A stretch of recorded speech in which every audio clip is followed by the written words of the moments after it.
Data collection tool. Now that we have explained the various techniques, let's narrow our focus even further by looking at some specific tools. First is word association. The researcher gives the respondent a set of words and asks them what comes to mind when they hear each word. So, for example, if I give a word that is probably hair, maybe you might be thinking of a brand Dove, Sunsilk, L'Oreal, and etc.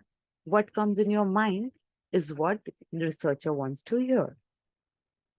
Sentence completion.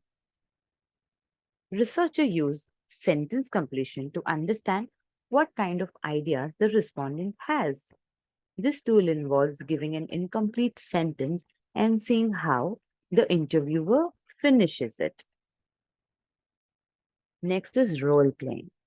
Respondents are presented with an imaginary situation and asked how they would act or react if it was real.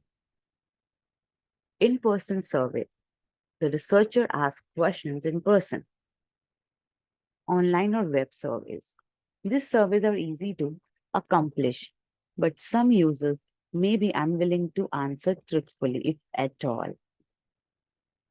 Mobile surveys. These surveys take advantage of the increasing proliferation of mobile technology.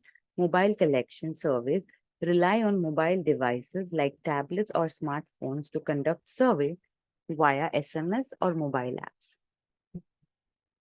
Phone surveys. No researcher can call thousands of people at once, so they need a third party to handle the call. However, many people have call screening and won't answer. Observation.